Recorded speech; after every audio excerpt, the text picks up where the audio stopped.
ArsenalFanTV, Mo's in the building. How you doing, man? It's good to see you here. Yeah, You was in Malaysia before this? Yeah, we're making a holiday out of it. So doing KL, which was amazing people, wicked city, and now we're going to do Singapore, and then we're going to go and do Bali.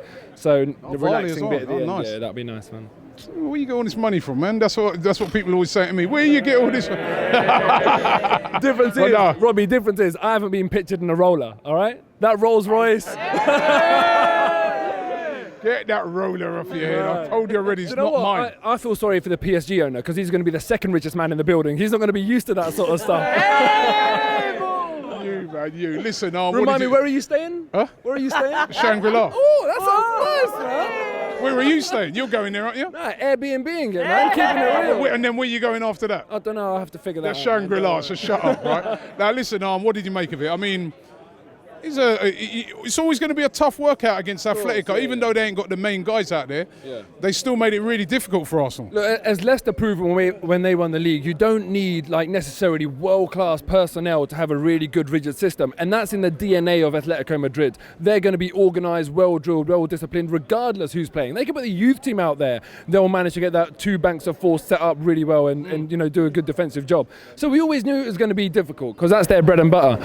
But I don't know. I was a little bit disappointed with the first half. It is a friendly and extremely hot temperatures and everything like that. So you're not going to read into it too much. But I thought second half we were much better. And even in the first half, to be fair to us, they scored against the run of play. I thought we were dominating the ball. But of course, that's just the way Atletico play. That's the typical DNA. Atletico, wasn't it? Yeah. And it's a great goal by them as well. Yeah, exactly. It was, and it just didn't surprise me at all because it's one of those things that when you play Atletico, even though you've got all the ball and you're trying to make the chances, they still manage to make a chance or look dangerous, and they're clinical. They really are.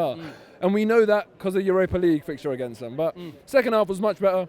I've been hyping up Emil Smith-Rowe as well. I think I said after the Boreham Wood game that he's the one and this could be a big pre-season for him. He did not disappoint today. He is, knocking on the door, isn't he? With these performances. Big time. And, we need a winger, in my opinion. I've said that a couple of times. If we don't manage to get a Coman or a Dembele, as the rumours are saying, I'd like to see him get a hell of a lot more game time in the first team this year.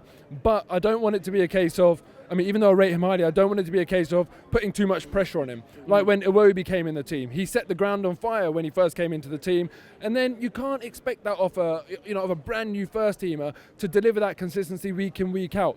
We've seen some clips of what Emil Smith-Rowe can do. We've seen him today as well against Boreham Wood as well, and that hype train will start building. I'm certainly not helping it because I'm a big advocate of him getting more game time. But once that consistency is expected of him, then it becomes difficult for players. So I'd like to see him on the fringes of the first team this year. Same with Nketiah as well. Didn't have the best of games today by his standards, but they're two players that I've got a lot of high hopes for. And his goal was a peach. It really was a peach. Great goal. Yeah, man. Yeah, listen, it's a new era.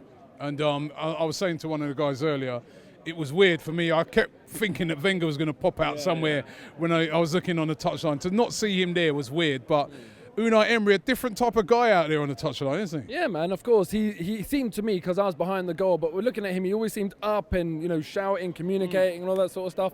And look, it's different styles ultimately. And if Emery is in charge of Arsenal for 22 years, and maybe the players then will respond to a more sort of laid-back style. So I'm not going to say one is right and one isn't, because it seems like every time you talk about our new manager, people take it as a sort of subtle dig at the old manager. So I don't want to get into that game. But all I'm saying is I hope the fresh change works for these players. And look, I don't know if it's kind of incredibly well thought out propaganda coming out of Arsenal right now, but everything that we're seeing from the Instagram and the Facebook and the Twitter and everything the club are releasing, it seems incredibly positive. The players seem to be having a great time together. The Lacazette Aubameyang love story is getting all of us gripped. There's the best bromance going. The team bonding is incredible right now. I spoke to one of the officials today at the hotel, right, and he said to me, he goes, listen, it's not. He goes, because I said to him, obviously we're seeing a lot more than we used to see. Is it just that we're seeing a lot more now?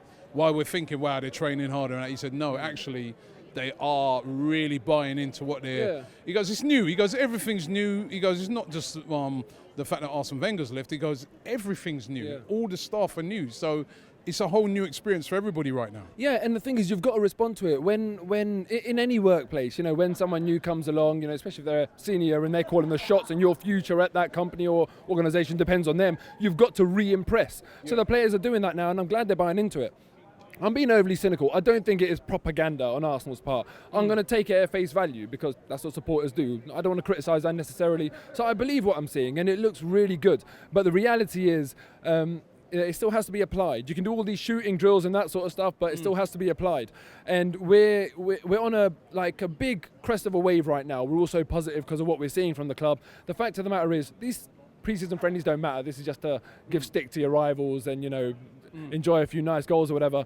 But Man City and then Chelsea starting off the season, we could come crashing back down to earth because if we get 0 points from the first 2 games, it's realistic. West Ham's going to be a difficult game. That would be tough as well. It's not going to be easy start to the season for us. But I'm happy we've got Man City straight away because you don't want them when they're in a rhythm. That's for sure. I'd rather play them nice and early when people are finding their feet. So I just think let's be patient with him. I've said so far and I'll maintain this all season. As long as it doesn't get worse, I'm going to give him a free season. If he delivers and we get 6 points out of the first 2 games and we continue on that vein, then amazing. I'll be loving life. But let's just not get let's not get too carried away with what's going on and what we're seeing, because ultimately it's easy on the training pitch to convert that against the likes of Atletico and PSG in friendlies even. Never mind City and Chelsea in the league. That's the difficult bit. I've got one last question to ask you.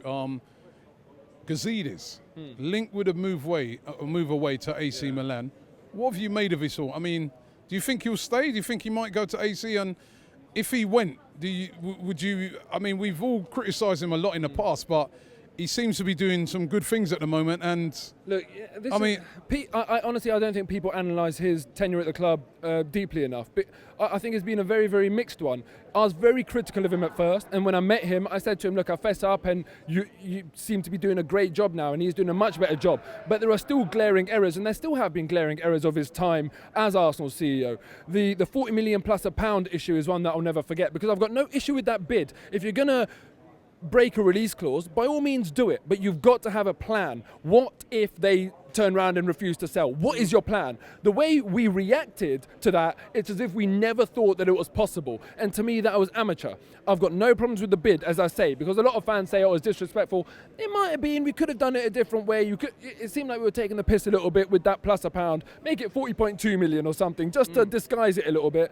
It was almost like a slap in the face, but fine, as long as you've got a plan afterwards. So that is one issue that I think I'll never forget.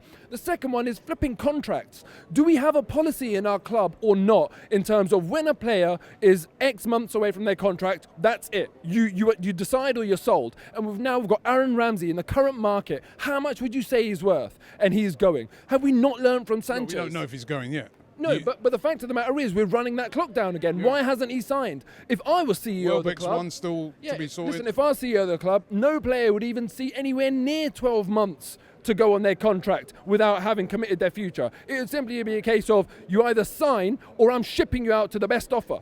Then you become a commodity. We'll take care of you as long as you show us that loyalty. If not, you're now just an asset that we need to cash in on. And we need to be a bit more ruthless because we've been stung by it far too much. Aaron Ramsey, fair play to him, he's just playing the game, but it's frustrating. That's someone we've given a lot of loyalty to. We've seen him come through an injury. Our Arsenal fans have maybe I'm being a bit too emotional about it. He's going to take care of him when he's 60 years old and he's got a family to feed and all that sort of stuff, and he wants to maintain a standard of life. That's what I'd be doing in his position. But I want loyalty from him, but I want a policy from the club. So if Gazidis goes, then so be it. I don't think... You don't think it would be a big loss if he went? No, I don't think it would be a big loss, but I don't think he will go because he started a project here, and the side of his role that he's done really well on is that redevelopment of the internal affairs of the club. I think he's got a brilliant structure, but things like that, like the negotiations, I still feel Arsenal get lower values for our players than we should. I still feel as though, there's some weird issues like Lucas Perez. What is the deal with that? Why have we recruited someone only for him to be absolutely wasted when he's clearly got talent? Things like that I don't understand. And maybe that will change now he's got his different setup, so I'm willing to kind of clean slate all of that stuff. But the negotiations, especially with contracts, I'm not happy with.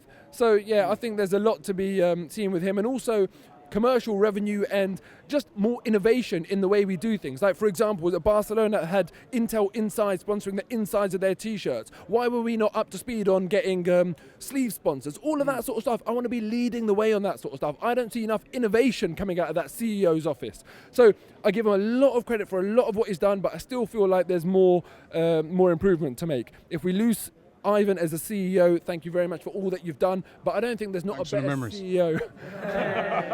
I don't think there's not a better CEO out there to do the job that he's done. Yeah, maybe you. One day, inshallah. And also, last thing I've got to say, I nearly forgot. Imran Khan, PTI, Pakistan Zindabad, Naya Pakistan. Hopefully we'll rid that country of corruption. That's my wife screaming in the background. We're loving Got to it. bring politics in, didn't Man, you? listen, Kalechi brings Nigeria into it, right? So I'm bringing Pakistan into it. So listen, shout out Kalechi, by the way. Wish you were here. But anyway, yeah, Naya Pakistan, come on. Cheers, Bobby.